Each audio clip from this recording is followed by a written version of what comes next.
There was a time when the most advanced aeroplane in the world was British, and its name was the Comet. If you were alive in 1952, you remember what it meant, the jet age arriving first in Britain, in a silver aircraft so smooth you could stand a coin on its edge at 40,000 feet.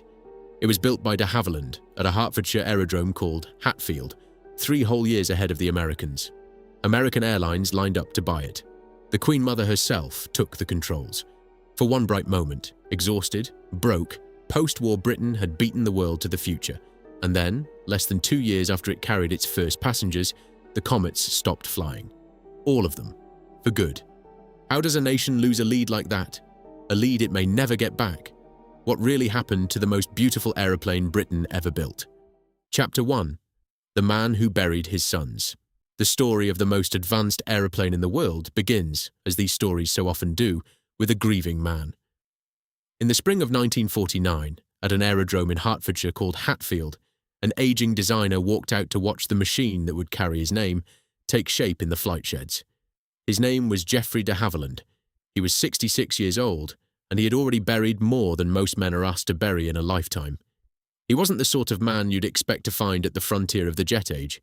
He was gentle, self-effacing, almost apologetic about his own importance. Those who knew him described him as imaginative, sensitive, enthusiastic and tenacious, and in the same breath as tactful, friendly and disarming. The great reference books of the day would have been glad to give him a full page. He gave them 3 lines, sometimes 4, because he disliked fuss and disliked drawing attention to himself even more. He was a clergyman's son, born at High Wycombe in 1882, educated at St. Edward's School in Oxford, and then at the Crystal Palace School of Engineering. And he was, above everything else, a naturalist, a collector of moths and butterflies. Before he ran his first dangerous flying experiments across a Hampshire field, he walked it slowly, first for fear of trampling any larks' nests hidden in the grass. That was the man. And it tells you something, because when he built his first aeroplanes and named them, he reached not for thunder or lightning, but for the creatures he loved. The moth, the tiger moth, a whole line of little aircraft named after the things he'd chased across meadows with a net as a boy. But do not mistake the gentleness for softness. He had taught himself to fly. He had built his very first aircraft and its engine with his own hands around 1909, when flight itself was barely 6 years old, and most of the men attempting it were killing themselves. He'd worked at the Royal Aircraft Factory at Farnborough. In the First World War, he designed the DH-4 and the DH-9. Bombers turned out in their thousands, the aircraft that first made his name mean something. And in 1920, he founded his own company and set about changing what an aeroplane was for. Because here is the thing that's easy to forget across the distance of a century. Before de Havilland, flying belonged to the military and the daredevil. His moth changed that. It was small, forgiving, cheap enough that an ordinary person of some means might learn to fly one. Flying clubs sprang up across Britain around it. The tiger moth that followed went on to train a whole generation of Royal Air Force pilots. The young men who would fly in the Battle of Britain first learned the feel of the air in a de Havilland. He didn't just build aeroplanes. He put Britain in the air, and then, in the darkest years, he built the machine that made the family legend, the DH-98 Mosquito. The Wooden Wonder, an aircraft built largely of plywood at a time when aluminium was precious, and yet one of the fastest, most versatile combat aircraft of the entire war. It was a triumph of imagination over scarcity. It was exactly the kind of aircraft only de Havilland would have dared to build. Through all of it, he did something almost no other designer of his stature would do. He test flew his own creations. He climbed into the machines he'd drawn and took them up himself, flying on into his 70th year, when younger men were content to watch from the ground. There's a curious footnote that says something about the strange reach of a single family. His cousins were the film stars Olivia de Havilland and Joan Fontaine, Hollywood royalty, sisters, and famous rivals. But Geoffrey's own drama was quieter and infinitely darker. He had 3 sons, and he raised them to love flight as he did, and flight took them from him. The youngest, John, was killed in August 1943, aged 24, when 2 Mosquitoes collided in mid-air near Hatfield. The Mosquito was his father's own aircraft, the fastest thing in the sky, the machine that had made the family famous, and it had just killed his boy. 3 years later, in September 1946, The eldest son took a swept-wing, tailless experimental machine called the DH-108 out over the Thames estuary, chasing the speed of sound. His name was Geoffrey de Havilland Jr. He was 36, an officer of the Order of the British Empire and the company's chief test pilot, the man who flew his father's aeroplanes so his father wouldn't have to. The aircraft broke apart around him at close to the speed of sound. He didn't survive. 2 sons, both killed test flying their father's designs. De Havilland later wrote, in an autobiography he called Sky Fever, that words were simply inadequate to describe the sense of loss and shock such tragedies bring. He did not dwell on it in public. That wasn't his way, but the losses kept coming. His wife, Louise, suffered a breakdown and died in 1949, the very year the Comet first flew. He had remarried by the time the jet took to the air, and when Geoffrey de Havilland Jr. died, the company needed a new chief test pilot, someone to take up the machines the founder no longer could. The man they chose was a young apprentice-turned-ace named John Cunningham. He inherited a dead son's job. Remember him? He'll be at the controls when everything changes. So here is the situation, in the years just after the war. Britain is exhausted, broke, rationing still bites. The country that won has, in 100 quiet ways, lost its wealth, lost its lead in the great new industry of long-range transport aircraft, which had drifted almost entirely across the Atlantic during the fighting. And into that grey, worn-out moment steps this gentle, grieving man with an idea so audacious it barely seemed sane. He would build a jet airliner, not a converted bomber, not a piston aircraft with a few improvements bolted on. A pure jet, carrying fare-paying passengers, cruising higher and faster than anything in the sky, 3 years ahead of anyone else on Earth. And its name would honour a winner. Not the Moths this time. In 1934, a de Havilland racer called the DH-88 Comet had won the Great England to Australia air race, streaking across the world faster than anyone had thought possible. The new jet would carry that name forward. The Comet. Broke, Morning Britain was about to gamble everything on the future, and a man who had already lost almost everything he loved decided to take the bet. Chapter 2. The Blueprint for a Comeback. The idea did not begin at Hatfield. It began, of all places, in a wartime committee room. In the middle of the Second World War, with the outcome still far from certain, a group of British officials sat down to worry about the peace. They could see what was coming. Britain and America had divided the labour of war between them, and the Americans had taken transport aircraft. When the fighting stopped, the reasoning went, America would own the skies, the airliners, the routes, the whole future of civil aviation, unless Britain did something bold, and did it now.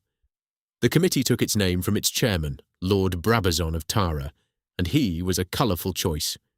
John Moore Brabazon held British Aviators Certificate No. 1, the very first pilot's licence issued in the country. The man had been flying since before there was anyone to licence him. A first committee met from December 1942. A second began the following May, and its secretary was a sharp young man named Peter Masefield, who would go on to run British European Airways. The airline voice in the room was the British Overseas Airways Corporation, BOAC, the state carrier that would one day fly these machines. Together, they set about imagining the aircraft Britain would need to survive the coming peace. They sketched out a range of designs. Most were sensible, cautious, evolutionary. But one, the fourth type, the one that mattered, was pure nerve. A jet-powered transport. Turbine engines, no propellers, cruising in the thin cold air at 30,000 feet, carrying at least 14 passengers faster than any airliner had ever flown. 450, perhaps 500 miles an hour. It was, everyone in the room understood, the design that could give Britain a commanding lead in a field that did not yet exist. And here is the detail that makes the whole thing feel less like committee work and more like fate. Sitting on that committee, helping to specify the jet airliner, was Geoffrey de Havilland himself. The man who would build the aircraft helped write the requirement for it. So when the moment came to turn the paper dream into aluminium, there was really only one company and one man positioned to do it. The task of designing it fell to Ronald Bishop. And if you want to understand why the Comet looked so impossibly right, you need to understand Bishop because he had done something extraordinary once already. During the war, Bishop had led the design of the Mosquito. Now, in 1946, he was asked to do it again, in metal, in the jet age, for passengers. He gathered a team of quiet geniuses around him. Charles Walker, the chief engineer, Richard Clarkson on the aerodynamics, the shapes, the airflow, the invisible science of speed, a man named A.P. Wilkins, a young engineer called William Tamblyn on the wings. Together, they explored ideas that now look like something out of science fiction: tailless machines, canard layouts with the small wing set at the front. The experimental DH-108 that had killed Jeffrey Jr. had been part of that same restless search for the right shape. In the end, Bishop chose elegance over exotica. A conventional aircraft, but swept, the wing angled back at 20 degrees to cheat the oncoming air. And then he made the decision that would define the Comet's silhouette forever. He buried the engines inside the wing roots, tucked in tight against the fuselage rather than hanging them below the wings in pods the way the Americans would soon do. It was a deliberate gamble. Buried engines meant a heavier, far more complicated wing, harder to build and harder to maintain. But they cut the drag, they let him use a smaller tail fin, and above all they gave the Comet a clean, knife-through-water beauty no jet since has ever quite matched. She looked less like a machine and more like an idea of flight itself. But a jet is nothing without its jets. And here the company had another card to play in the shape of a formidable engineer named Frank Halford. Halford was de Havilland's engine genius, and he took a turbojet called the Goblin and grew it into something larger and more powerful, the Ghost. It was built from the very beginning to carry passengers, and when the Comet flew, the Ghost became the first turbine engine in history to power a commercial airliner. 4 of them, breathing quietly inside those swept wings. More powerful Rolls-Royce Avons were meant to come later, for the bigger marks to follow, but it was Halford's Ghost that carried Britain into the jet age first. What's hard to grasp now is just how much of the Comet had to be invented from nothing. There was no manual for a pressurized jet airliner because there had never been one. Every system was a first. The way the cabin held its pressure, the way the fuel fed 4 buried engines, the powered flying controls that let a single pilot move, surfaces far too heavy for muscle alone at those speeds, the undercarriage that had to fold a machine of this size and weight up into a thin swept wing. Bishop's team weren't refining an existing aircraft. They were drawing the shape of a whole new category of flight, line by line, and every line carried a risk that only became visible once metal met air. And the stakes were never merely commercial. This was national prestige made solid. The government watched. Boassy, the state airline, was both customer and cheerleader. The Comet was to be the proof that Britain, beaten down and very nearly bankrupt, still led the world in something that mattered. Masefield and the men who'd sat on Brabazon's committee understood exactly what they were reaching for. Not just an aeroplane, a statement about who Britain still was. None of it was rushed. Before the Comet ever flew, the company had poured years into understanding the swept wing and high-speed flight, using research aircraft like the DH-108 to probe the edges of the known, the same program that had cost Jeffrey Jr. his life. That knowledge, paid for so dearly, went straight into the Comet.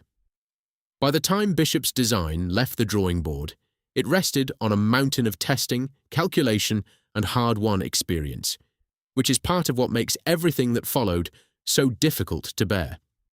This was not the work of gamblers cutting corners.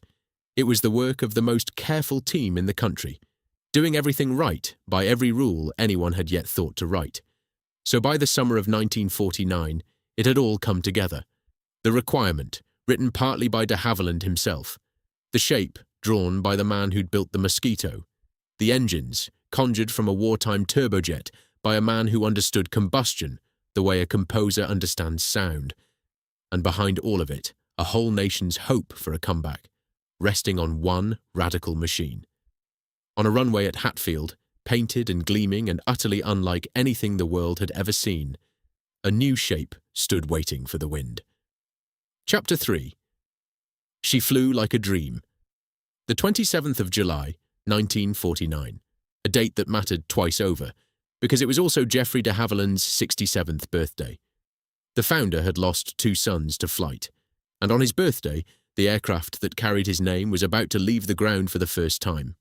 At the controls was John Cunningham, the man who'd inherited the dead son's job. You could hardly have invented a better test pilot. Cunningham had been born at Croydon in 1917, and he'd joined de Havilland as an apprentice at 18. Then the war made him famous. He became the Royal Air Force's top-scoring night fighter ace, hunting German bombers in the dark, 20 kills to his name.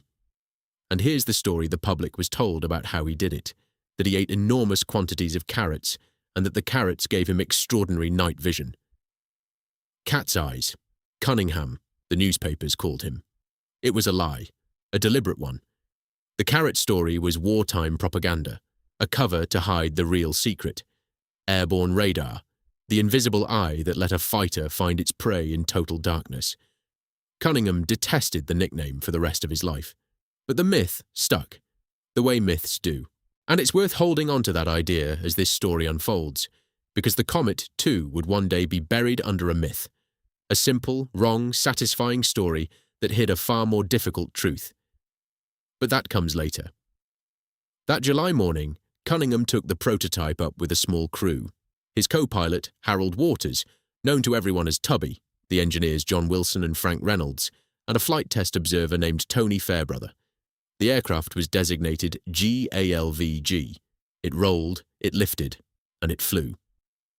When they came down, there was no drama in Cunningham's verdict. That wasn't his way, any more than it had been the founder's. The flight, he said, was entirely successful. She was very nice to handle. That was all. From a man who'd hunted in the dark and buried a generation of friends, very nice to handle was the highest praise imaginable. To understand what they'd built, you have to go inside the works that built it, because Hatfield in those years was a world of its own. Imagine walking in through the gates in the early 1950s. First, the drawing office, quiet and reverent as a library, where men in shirt sleeves bent over boards and turned Bishop's vision into thousands of precise lines. Then the metal shops and the change in the air, the tang of cut aluminium, the smell of oil and coolant, the high whine of tools working alloy. Sheets of aluminium skin, thin and light and rolled to an exact gauge, were shaped over jigs and fixed to the frame. And everywhere, the rivets. Tens of thousands of them per airframe, driven one at a time, the steady percussion of the riveting guns setting a rhythm you could feel through the floor. It was skilled, patient, human work. The Comet was, for all its futurism, hand-built by people whose hands knew exactly what they were doing. For a young apprentice fresh from the technical school, the works floor was a kind of cathedral of noise and purpose. The bright bite of the metal shears, the steady hiss of the riveting guns, the particular smell of an aircraft factory, cut alloy, cutting oil, the faint sweetness of dope and paint drifting from the finishing shops. You learned to read the sound of the place, to know from clear across the shed whether a job was going well or badly. And you learned, above all else, that nothing left Hatfield that hadn't been checked, and then checked again, by someone whose name would never appear anywhere on the aircraft, but whose care was built into every seam of it. Pride here wasn't a slogan on a wall. It was a habit, drilled in from the first day, and it went into the metal along with the rivets. Hatfield trained its own. The de Havilland Aeronautical Technical School turned raw apprentices into the engineers and craftsmen the works needed, generation after generation. It was less a factory than a community. The flight sheds, the offices in their clean Art Deco lines, the technical school, the aerodrome itself, all bound together by a shared belief that they were building something the world had never seen. They were right. At the heart of it all was the thing that made everything else possible, and the thing that would, one day, undo them. The pressure cabin. The forward section of the Comet was a sealed metal tube designed to hold ordinary, breathable sea-level air around the passengers, while the aircraft climbed into a sky so thin and so cold it would kill an unprotected man in minutes. That sealed cabin was the miracle at the center of the whole design.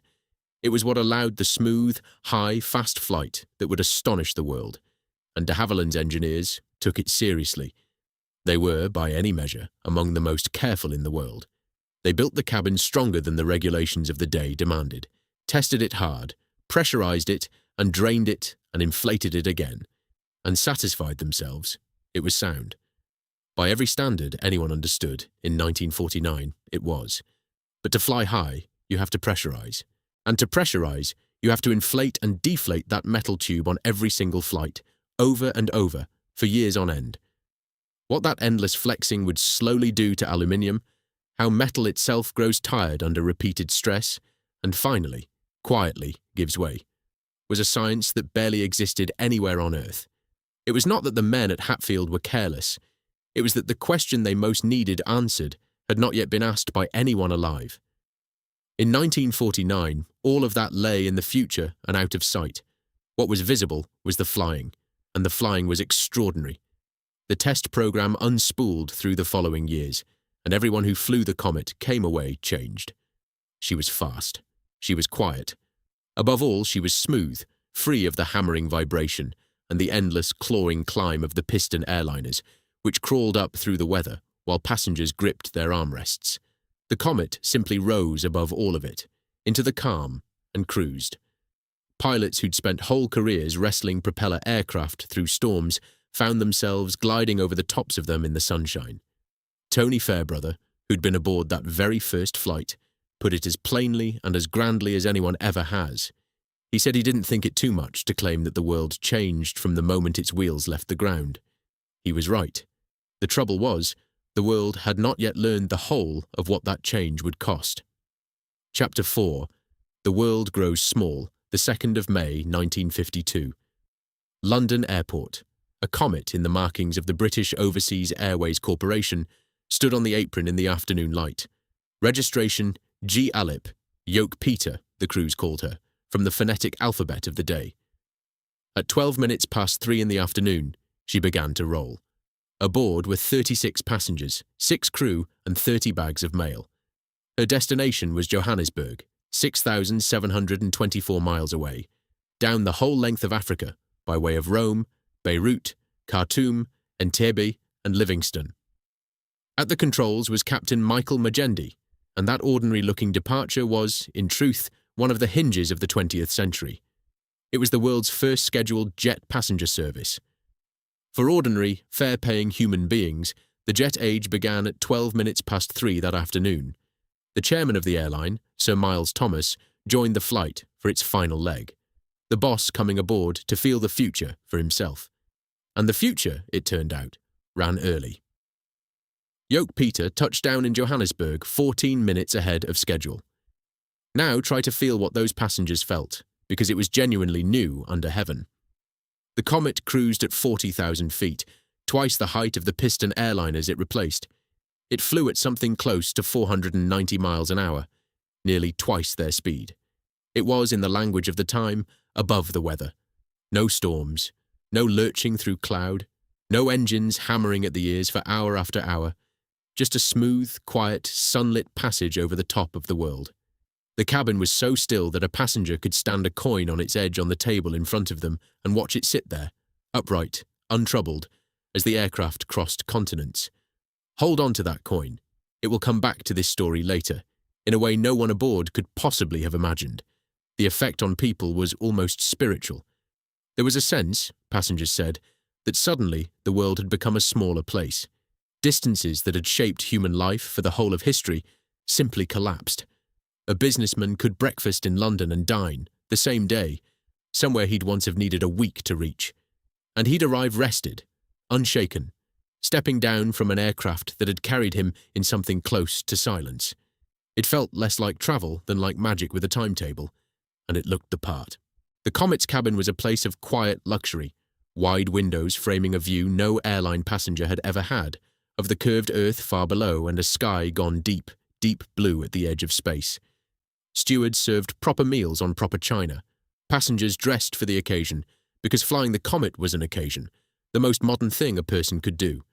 The photographs from those years show men in their best suits and women in their best coats stepping down onto the tarmac, as though descending from something more than an aircraft. To fly the Comet in 1952 was to have reached out and touched the future with your own hands, and lived to tell your neighbours about it. The aircraft itself became a kind of national celebrity. Its silhouette turned up on posters and in newsreels, in schoolboys' scrapbooks and on the front pages of the papers. Children knew its shape on sight. Crews who flew it walked a little taller. To be a Comet captain was to sit at the very top of the whole profession, flying the fastest, highest, most talked-about machine in the sky, and knowing that half the world's airlines wished they had one to fly. The Comet wasn't merely an aeroplane Britain had built. It was proof, gleaming and airborne and impossible to argue with, that the old country still had it in her. The numbers tell the same story from a great height. In its very first year of service, the Comet flew 104.6 million miles and carried 28,000 passengers. By the summer of 1953, the airline could schedule London to Tokyo, a journey of 9 stops, in around 36 hours. The same trip, on the corporation's own piston-engined Argonauts, took roughly 86 hours. The Comet didn't shave time off the great journeys of the world. It halved them, and then very nearly halved them again. For the people who flew those routes, the change was almost impossible to take in. A colonial administrator who'd once faced a fortnight at sea to reach his posting could now do it in a day and a half, in a lounge chair above the clouds. Families scattered across an empire could imagine seeing one another in a way that steamship timetables had never allowed. Mail that had crawled for weeks arrived while the news inside it was still news. The Comet didn't just move people and letters faster. It quietly rewired what people believed was possible, how far away really was. And every one of those journeys began at a British gate in a British aircraft, built by British hands, and the world noticed. Orders and interest came flooding in, not just from Britain, but from everywhere. Air France ordered Comets, so did a French line called Union Aéromaritime de Transport. Canadian Pacific Airlines bought them. The Royal Canadian Air Force became the first military operator of jet transport anywhere on Earth. When a gleaming Canadian Pacific Comet was rolled out on static display at the Farnborough Air Show in September 1952, the talk in the crowd was of 10 overseas sales sure to follow. But the real prize, the almost unbelievable prize, lay across the Atlantic. Pan American, the great American flag carrier, placed a preliminary order. So did Capital Airlines. American Airlines preparing to fly British jets in American skies. For one brief, dizzying moment, exhausted little post-war Britain was not merely catching up with America. It was about to sell the future into America's own back garden. Nobody in Seattle or Long Beach had anything to answer it with. Boeing and Douglas were still building propellers. Britain was already flying the jet age, alone. The lead was total, and it would never come again. For a window of perhaps 2 or 3 years, there was exactly one nation on Earth, flying pure jet airliners with passengers aboard, and it wasn't the United States. It was Britain. Airlines that wanted a jet had precisely one company to telephone, and that company sat in a Hertfordshire field. Trade delegations came to Hatfield. Foreign air forces came. The order book thickened. Every measure of success anyone could name. Passengers carried, miles flown, nations queuing, aircraft sold, pointed the same way, upward, and there was no reason, on the face of it, to think the climb would ever stop. And all of it flowed out from one place, Hatfield. The de Havilland Works in Hertfordshire had become a kind of kingdom, the flight sheds ringing with jet engines, the technical school where the next generation was trained, the Art Deco offices, the whole living community of people whose working lives were built around these beautiful machines. There was a pride in that place you could almost lean your weight against. They had gambled everything, and they had won, and the world was queuing at the gate with an order book open. Which brings us to the highest point of all, the moment that, looking back, is almost unbearable to watch. On the 23rd of May, 1952, just 3 weeks into the jet age, John Cunningham took a Comet up on a royal flight around Europe. Aboard were the Queen Mother and Princess Margaret. And at some point over the continent, Cunningham did something that captures the sheer, brimming confidence of that spring better than any figure or statistic ever could. He let the Queen Mother take the controls. Think of what that means. The reigning monarch's own mother, personally flying the most advanced aircraft in the world. Not as a stunt, as a statement of total, national, unquestioning faith. Britain had built the future, and the royal family was flying it with their own hands. National confidence was complete, and that is the cruelty of this part of the story. Because inside every one of those beautiful airframes, the ones flying the royals, the ones carrying honeymooners over Africa, the ones American airlines were queuing to buy. A clock had already begun to run. Not a clock anyone could hear, not a fault anyone could see. With every flight, every climb into that thin, high air, every inflation and deflation of the sealed cabin, the metal itself was beginning, very quietly, to tire. And the science that might have warned them, the true understanding of how a pressurized airframe fails after years of flexing, did not yet exist anywhere on Earth. They had built something 3 years ahead of everyone alive. They were about to learn the price of being first. Chapter 5. The first cracks that no one read. The trouble, when it came, did not announce itself. It arrived disguised as other things, as bad luck, as pilot error, as weather. And that disguise is the whole tragedy of the next 18 months, because the aircraft was trying to tell them something, and every time it spoke, they heard the wrong word. The first warning came early, the 26th of October, 1952. A Boas Comet, registration GLIs, ran off the end of the runway on takeoff at Rome. Nobody died. All 43 aboard walked away, shaken but whole. But the aircraft was wrecked, the first Comet ever written off. The cause looked straightforward. The nose had been lifted too high, and at that steep angle, the Comet's thin, swept wing had simply stopped flying. Pilot error, the inquiry found. A demanding wing, mishandled. There was truth in that, as far as it went. The Comet's wing was a genuinely new thing, built for jet speeds no airliner had flown before, and it behaved in ways that caught out pilots trained on gentler machines. But the pilots must learn the wing was a comforting conclusion. It put the fault in the cockpit, not the aircraft, and a fault in the cockpit could be trained away. 4 months later, the same flaw killed for the first time. The 3rd of March, 1953, Karachi at night. A brand new Comet, registration CF Kun, named Empress of Hawaii, was being delivered to Canadian Pacific Airlines. At the controls was Captain Charles Pentland, an experienced airman, but with only around 10 hours on this new type of aircraft. On a heavy nighttime takeoff, the nose came up too far, exactly as it had at Rome. The aircraft would not climb. It struck an embankment and burned. All 11 people aboard were killed. 5 were crew. 6 were de Havilland's own engineers, travelling with the aircraft they had helped to build.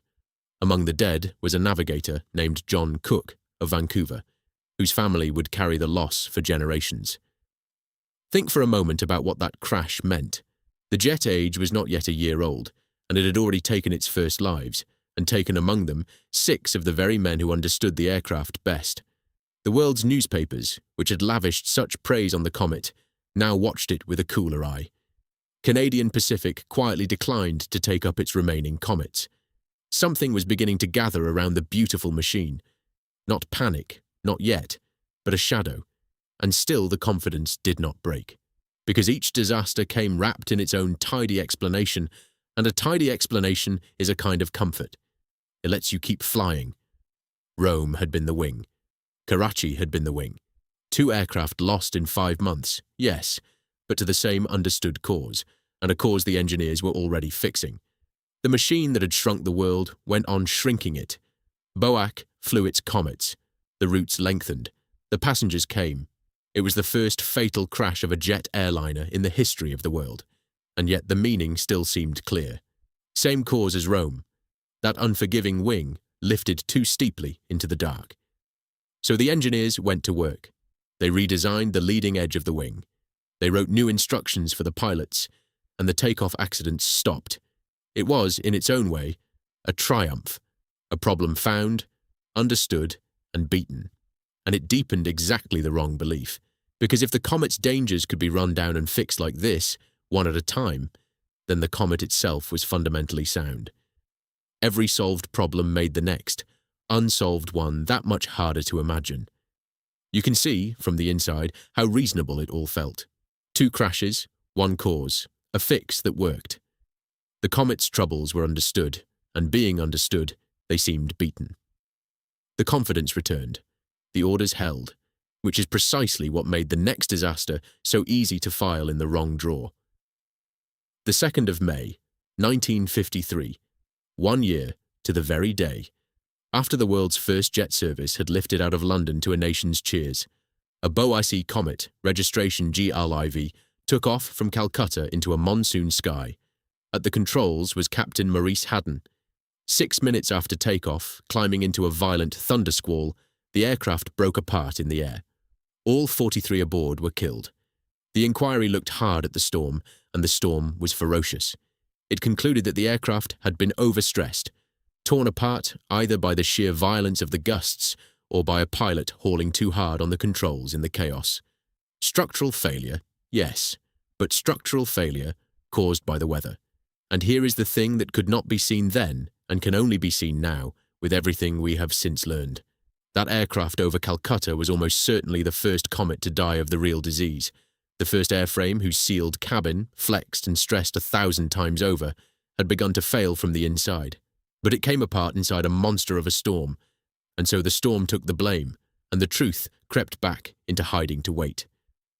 The conclusion was entirely reasonable. Aircraft had been lost to weather before. Turbulence at altitude was a known and murderous force, and the squall that swallowed Haddon's Comet was as violent as any. There was nothing in 1953 to make even the most careful engineer look past a monsoon and suspect the quiet metal in the roof of a cabin. The evidence for fatigue was there, lying in the wreckage on the ground, but no one on Earth yet had the eyes to read it.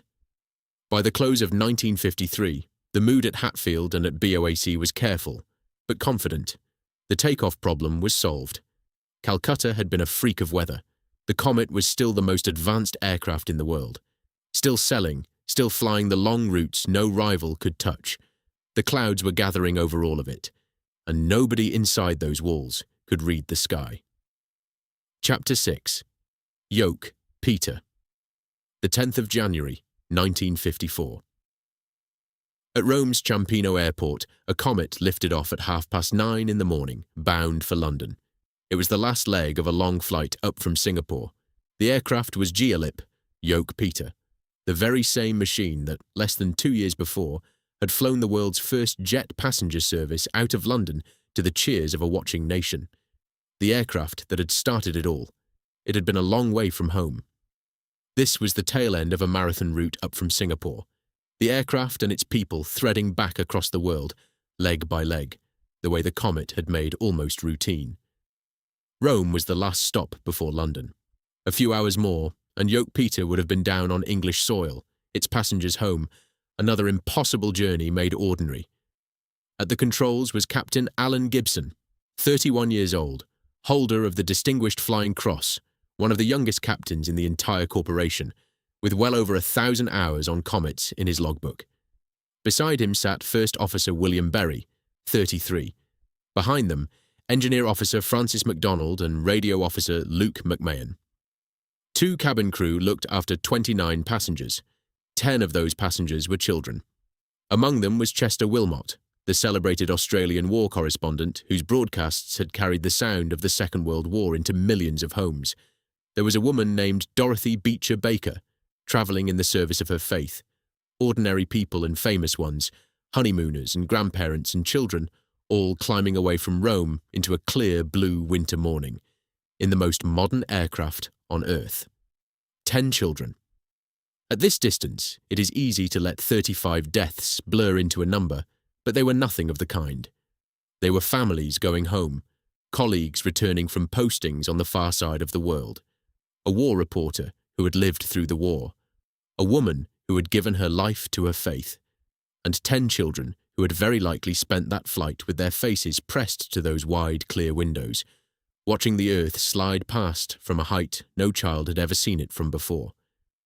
20 minutes out, climbing through 27,000 feet, Gibson was talking on the radio to another BOAC aircraft, an Argonaut somewhere below him, passing routine details of weather and position. His voice was calm, unremarkable. Mid-sentence, he said, "George Howjig from George Yoke. Peter, did you get my—" And the transmission stopped, not trailed away, not faded. Stopped, as if the world had been switched off between one word and the next. Down on the sea off the island of Elba, fishermen heard something and looked up. They saw an aircraft falling out of the sky, burning, breaking into pieces, dropping into the water. All 35 people aboard Yoke Peter died. When the bodies were recovered, the injuries told a story that chilled the men who had to read them, the unmistakable signature of an explosive decompression. Something had torn the cabin wide open at the very top of its climb, in an instant, with no warning at all. There had been no time for a distress call, no time for the crew to fight it, no time even to understand. One moment, Gibson was passing a routine position on the radio. The next, the aircraft was falling in fragments into the Mediterranean. Whatever had killed Yoke, Peter had killed it faster than a human being could react, faster than fear. Within 2 days, BOAC did the only thing it could. It grounded every Comet in its fleet. The most advanced airliners in the world sat silent on the tarmac. The newspapers that had celebrated the jet age now carried its dead across their front pages. At Hatfield, the men and women who had built Yoke Peter with their own hands had to take in that the aircraft had killed the very people it existed to carry, and that nobody could yet tell them how or why. And a nation that had wrapped so much of its pride in this beautiful machine was left staring at a single, unbearable question. Why? They would spend the next weeks and months chasing the answer, and the first answer they found, the answer they trusted enough to act on, would prove to be wrong in a way that would cost another 21 lives before the truth would let itself be seen. Chapter 7. The decision to fly again. With the fleet grounded and the cause unknown, the search began. A committee formed under BOAC's chief engineer, a man named Abel, working alongside the engineers of de Havilland. They laid out every conceivable way a comet might come apart in the sky, and they went at each one in turn. They examined the engines and the possibility of a turbine bursting and throwing metal through the structure. They examined the risk of fire. They examined the flying controls in case a surface had fluttered itself to destruction. They examined the pressure system. They examined fatigue in the wing, an enemy they knew, one they had learned to watch for and to test against. Their strongest suspicion, in the end, settled on the engines and on fire, on the idea that a turbine had burst and thrown itself through the structure, or that a blaze had broken out somewhere and spread. It was a logical place to look. It was where the visible dangers lived. It was also, as the sea would one day prove, entirely wrong. What they did not examine, because it had never happened to anyone, anywhere on Earth and lay entirely outside the edge of what was known, was fatigue in the fuselage itself. The slow, silent tiring of the pressure cabin. It simply was not on the list. A man cannot suspect a danger the world has not yet learned to name. So they fixed everything they could imagine. Somewhere between 50 and 60 modifications went into the grounded aircraft, armor around the engines, guarding against fire, strengthening here and reinforcing there. The changes were made, as one account of the work put it, to cover every possibility that imagination had suggested, and that single phrase holds the whole tragedy inside it. They had reached the very limit of their imagination. The thing that was killing their aircraft was standing just beyond it, and all the while, the pressure built. Not the pressure inside the cabins, the pressure on the ledger. A grounded Comet fleet was bleeding BOAC thousands of pounds every week. These aircraft were the pride of the airline and the pride of the nation, and they were sitting idle, earning nothing, while the world looked on and quietly wondered whether Britain's great gamble had come apart in the air. There was more than money in it, though the money was real enough. There was national face. Britain had told the world that it led the jet age, and every week the Comets sat on the ground was a week that claim grew thinner. The Americans were coming. Everyone knew it. The lead had a shelf life. Money and pride and politics all leaned the same way, and they all leaned toward the sky. The engineers had looked as hard as they knew how to look. They could find no reason left to keep the aircraft grounded. And there is a terrible logic in that, once you accept the state of the science. If you have examined every danger you can name, and fixed every one of them, and found nothing more, then at some point the aircraft has either been made safe or it has not, and there is no further test left to run. They believed they had made it safe. They had simply run out of questions to ask. The trouble was never the answers they found. It was the one question that had not yet been invented anywhere in the world. And so, on the 23rd of March, 1954, the decision was taken. BOAC announced that the Comets would return to service. The Air Registration Board approved it. Its reasoning was that it had never been the board's policy to keep an entire type of aircraft grounded indefinitely without specific evidence that it was faulty.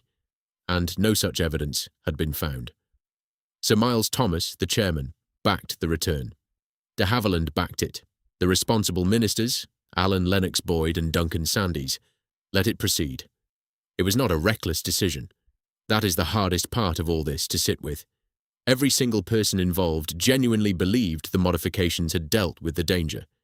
They had searched as hard as human beings could search, fixed everything they could find, and satisfied themselves that the aircraft was safe. They were wrong, but they were wrong honestly, in good faith, at the outermost edge of everything that anyone then understood. This is the decision at the dark center of the whole story. Not a villain's decision, and not a fool's. A careful, defensible, reasonable decision, taken by serious people who had done everything their knowledge allowed, and who could not know that their knowledge had a hole in it, exactly the size and shape of the thing that was killing their aircraft. They put the Comets back into the sky because every fact they held told them it was safe to do so. The one fact that would have stopped them was not yet a fact that anyone on Earth possessed. The Comets flew again.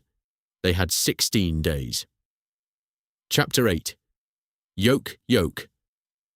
The 8th of April, 1954, a Comet left Rome for Cairo. Registration GLYY, Yoke, Yoke. A Bow AC aircraft, this one leased out to South African Airways, flying under the call sign Springbok 201. 14 passengers, 7 crew. It climbed away over the Tyrrhenian Sea, up through 35,000 feet, into the same thin, cold, high air that Yoke Peter had been climbing through when it fell. And then it did exactly what Yoke Peter had done. It came apart in the sky. All 21 people aboard were killed. The wreckage dropped into deep water off the coast near Naples, thousands of feet down, and almost none of it was ever recovered. 16 days. That was everything the modifications had bought. 50 or 60 careful changes, made in good faith by good and capable people, and the aircraft had died again, in precisely the same way, at precisely the same moment in its climb. Because not one of those changes had touched the real fault. They could not have. Nobody had known it was there. Every comet in the world was grounded again, at once. This time, there would be no coming back. The dream was over. Everyone understood it now, even if no one wanted to be the first to say it. You cannot sell an airliner that falls out of the sky. You cannot fly one that no one will buy, and you cannot fly one the law forbids. The Comet, the miracle, the pride of the nation, the machine that had shrunk the world, was grounded. Not for weeks this time, for good. On the 12th of April, the government withdrew the certificate of airworthiness from every Comet in existence. The aircraft was, in the eyes of the law, no longer permitted to fly at all. Sir Miles Thomas called it a very great tragedy and a major setback for British civil aviation. For once, the plain official words were equal to the size of the thing. The most beautiful aeroplane in the world was finished as an airliner. 2 aircraft now. 56 people inside 3 months. The same death. Twice over, at the same height, in the same clear sky. Whatever comfort the tidy explanations had once offered was gone. There were no tidy explanations left, only the wreckage of the first crash, still coming up out of the sea, and a country that had run out of guesses. But the mystery that had killed it was still unsolved. And a nation that had just lost its aircraft now had to do something no one had ever done before. Reach down into the sea, pull the broken pieces back up into the light, and force the truth out of them. Chapter 9. The Tank at Farnborough. What happened next was, in its own quiet way, as much a first as the Comet itself. The Royal Navy went to the seabed off Elba to recover Yoke Peter. They called the operation Elba Isle. Ships gathered over the crash site, among them the salvage vessel Sea Salvor, under the command of Captain John Hayward. Divers went down into the cold, and because so much of the wreckage lay far too deep for any diver's eye to find, the searchers reached for something almost unheard of at the time: underwater television cameras, a system built by an Admiralty team under a scientist named George McNeice, crawling the dark floor of the Mediterranean in search of the scattered bones of an aircraft. It was slow, brutal, dangerous work. A diver named Charles Doherty was decorated for it, and astonishingly, it worked. By the end of that summer, something close to 70% of Yoke Peter had been lifted from the sea and carried north to the Royal Aircraft Establishment at Farnborough. There, a scientist called Eric Ripley began the painstaking business of rebuilding a shattered aircraft on a wire frame, a full-sized, three-dimensional jigsaw assembled from fragments, with most of the picture still missing. Nothing on this scale had ever been attempted. Salvaging a crashed airliner from the deep sea, filming the black seabed to find it, lifting the broken pieces and reassembling them into evidence, all of it was being invented at speed, under the eyes of a grieving nation. The methods worked out off Elba in 1954 would go on to shape how the whole world investigates air disasters, right down to the present day.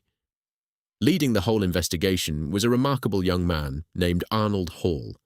He was the director of the Royal Aircraft Establishment, the youngest man ever to hold the post. He had been born in Liverpool in 1915, to parents who had both left school at 12. His father was an upholsterer. He was calm, exact, and quietly brilliant, and he had already helped design the compressor for Frank Whittle's very first jet engine. And Hall refused to solve this mystery with theory alone. Theory had failed once already, and killed for it. He wanted to watch the aircraft die with his own eyes, under conditions he controlled, so that when the answer came there could be no argument left to have. The story is told that Winston Churchill himself told Hall the cost of finding the answer must not be reckoned in money, nor in manpower. So Hall built something extraordinary. BOAC gave up one of its grounded Comets, an identical aircraft, Yoke Uncle, that had already flown a full working life of well over 1,000 pressurized flights. Hall's team built an enormous tank of water around its fuselage, 100 feet long, and sealed the whole cabin inside it, with the wings left protruding through watertight seals. Then they used hydraulic rams to pump water in and out of the cabin, over and over, pressurizing it, releasing it, pressurizing it again, each single cycle standing in for one flight. Water, and not air, because water is safe. It does not explode outward the way compressed air does when a hull gives way. It simply, patiently, relentlessly flexes the metal. Flight after flight after flight, around the clock, at a pace no real airline could ever fly. On the 24th of June, 1954, after some 3,000 cycles in the tank, piled on top of the real flights the aircraft had already flown in service, the fuselage failed. It burst open. Hall and Sir Geoffrey de Havilland himself, and Ronald Bishop, were called down to the drain tank to look at the tear in the metal with their own eyes. Then they ran the whole test again. And it failed the same way. And then, in August, the sea itself gave up the clinching proof. A recovered section of Yoke Peter's own upper fuselage arrived at Farnborough, and there, in the real metal of the real aircraft that had died over Elba, was the unmistakable fingerprint of fatigue. The tank had not merely suggested how the Comet died, the wreckage confirmed it. The test and the sea, arrived at from opposite directions, told exactly the same story. And here is where the story the world would come to tell itself began to go wrong, because the evidence pointed in two directions, and history only ever remembered one of them. When Yoke Uncle tore itself open in the tank, the crack ran out from the corner of a window cutout, and that image, a fracture spreading from the sharp corner of a window, is the whole source of the famous story, the one you have almost certainly heard.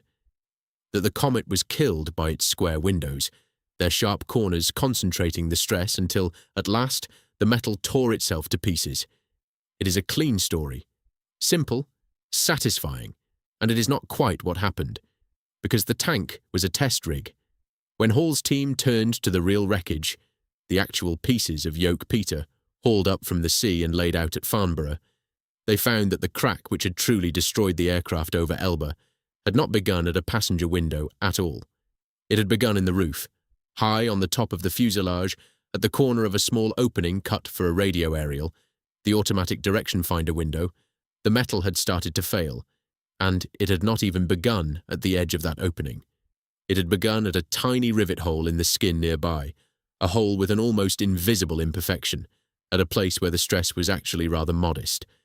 From there the crack had crept outward, flight by flight, pressurization by pressurization, growing a fraction at a time toward the higher stresses at the window's edge, until one January morning it reached its limit and the whole cabin unzipped itself at 27,000 feet. The Court of Inquiry, under Lord Cohen, delivered its finding in careful, terrible plainness. The cause was the structural failure of the pressure cabin, brought about by fatigue. Not sabotage, not the engines, not a storm, not a stall, not a pilot's hand. The metal itself had grown tired, and beneath that single word, fatigue, lay the real chain of small, honest failures. The window frames had been fixed with punched rivets rather than glued into place, as the design had first intended, because the gluing had proved too difficult to achieve in production, and punched holes leave tiny flaws from which cracks are born. The safe working life of the cabin had been badly overestimated, and most cruelly of all, when de Havilland had run a fatigue test of their own before the aircraft ever entered service, they had run it on a section of fuselage that had already been pressure tested hard to prove its strength, and that earlier test had quietly hardened the metal, making it appear far more resistant to fatigue than any real production aircraft would ever be. The test had reassured them. The reassurance had been false, and they had possessed no way on earth to know it. So, who was to blame? The court's answer was the most difficult answer of all. No one. De Havilland, it found, had been working at the very limit of scientific knowledge. They had exceeded every regulation of the day.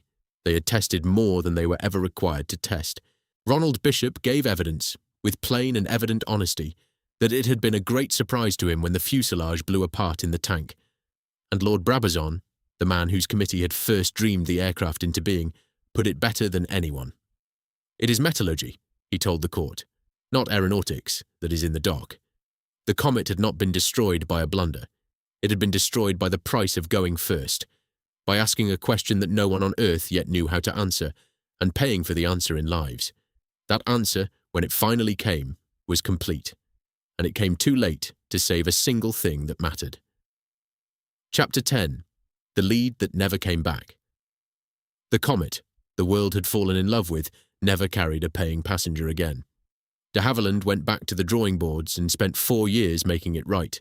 A new Comet, with a thicker skin and rounded windows, and the fatigue understood at last. But 4 years in 1954 was an age, and while Britain grieved and salvaged and investigated and redesigned, America moved.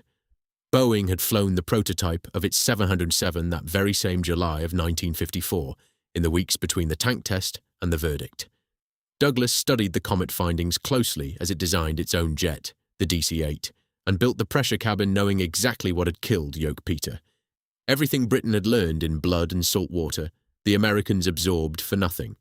And through 1955 and 1956, the airlines of the world placed their orders, and they placed them in Seattle and in Long Beach, not in a field in Hertfordshire. When the redesigned Comet 4 finally opened the world's first transatlantic jet service on the 4th of October 1958, a British aircraft, commanded by Captain Tom Stoney, crossing the ocean in just over 6 hours, it was a genuine triumph, and a hollow one. Because Pan American put its bigger, faster Boeing 707s onto the same route just 22 days later. Britain had been first across the Atlantic by 3 weeks. It made no difference. In the end, 74 Comet 4s were built. Boeing built more than 1,000 707s. The lead that had once been total was gone, and it was never recovered. 74 against more than 1,000. That single ratio is the entire cost of those 4 lost years, written in aeroplanes. The market Britain had built, and briefly owned outright, had crossed the Atlantic for good, and it stayed there. As for the gentleman whose name was painted on the aircraft, he stepped back from running the company in 1955. Within a few years, the firm was swallowed whole, absorbed into Hawker Siddeley, and the name de Havilland began to fade, first from the paperwork and then from the world. Sir Geoffrey lived on until 1965. Those who knew him said that, on top of the 2 sons he had already buried, he carried a private guilt for the Comet crashes to the very end of his days. He had built the aircraft as a grieving man, and it had killed again. But the story does not end in defeat. Follow it far enough, and it ends in something closer to grace. Because de Havilland did a rare and difficult thing. They shared what they had learned, openly and fully, with the whole world, including the American rivals who would go on to profit from it. And the lessons of the Comet became the foundations of modern flight. Fail-safe design, so that a single crack can never again bring an aircraft out of the sky. The mandatory fatigue testing of every pressurized cabin ever built since. And the rounded window, on every airliner in the world, that carries the memory of Yoke Peter in its gentle curves. The Comet's own airframe lived on too, reborn as the Royal Air Force's Nimrod, patrolling the grey seas around Britain until 2011. The very last Comet of all flew on until 1997. And Hatfield. The great works fell silent in the 1990s. Aircraft manufacture ended. On the 8th of April, 1994, 40 years, to the very day, after Yoke fell into the sea off Naples, the airfield itself closed. The last aircraft to lift from that famous grass was a tiger moth, trailing a de Havilland flag behind it. One of the founders' own little moths, come to say goodbye. Later, the runway was dug up, and its rubble was used to lay the foundations of the university campus that stands there now. In the strange years between the works falling quiet and the campus rising, the empty airfield even served as a film set. The beaches of Saving Private Ryan, the fields of Band of Brothers, the last great war restaged on the very ground where the jet age had been born. Walk the site today, and you will find a business park, a police station housed in the old Art Deco offices, 2,000 new homes, and students crossing a green where the Comets once thundered into the air. The great flight test hangar, where the future was once assembled by hand, is a leisure centre. And on that campus stands a statue of Sir Geoffrey de Havilland, the naturalist, the self-taught pilot, the father who buried his sons and built the future anyway, unveiled by the Duke of Edinburgh, saluted by a fly-past of aircraft, on the very ground he made famous. Chapter 11. What Remains. There is a piece of Yoke Peter that you can go and see. In the Science Museum in London, among the great objects of the industrial age, sits a section of the upper fuselage of G. Alip, hauled up from the floor of the Mediterranean, still carrying the fatigue cracks that began at the corner of a small window in the roof. The actual metal. The actual wound. The physical heart of the whole mystery, resting quietly behind glass while the crowds file past, most of them never knowing what it is they are looking at. It is a strange kind of memorial, but it is not the truest one. The truest one is invisible, and you have almost certainly touched it without ever noticing. It is the shape of the window beside your seat the next time you fly, the soft, rounded corner where a sharp one used to be. Every window like it, on every airliner in the sky, was shaped by what happened to the Comet. By the 35 lives lost off Elba, and the 21 lost off Naples, and the patient, grieving, honest labour of the people who worked out why. No airliner since has ever come apart in the sky the way those two did. The lesson held.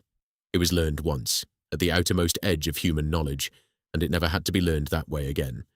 And somewhere inside all of it stands Sir Geoffrey de Havilland, the boy who once walked his fields slowly for fear of trampling the lark's nests, the man who lost 2 sons to the air and built the future anyway, and who carried the weight of these deaths quietly to his grave.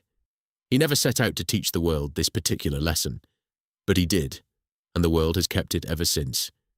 Britain built the most beautiful aeroplane in the world. It flew 3 years ahead of everyone alive, and for one bright moment it carried a broken and exhausted country back to the very front of the future. And then it fell, not through arrogance, and not through greed, and not through any failure a careful person could reasonably have caught, but through a truth that no one on earth yet knew how to see. They paid for that truth, so that the rest of us would never have to. And every time an aircraft climbs up into the thin, cold air above the weather, smoothly, safely, quietly, exactly the way the Comet first showed the world it could be done, it is climbing on what they learned.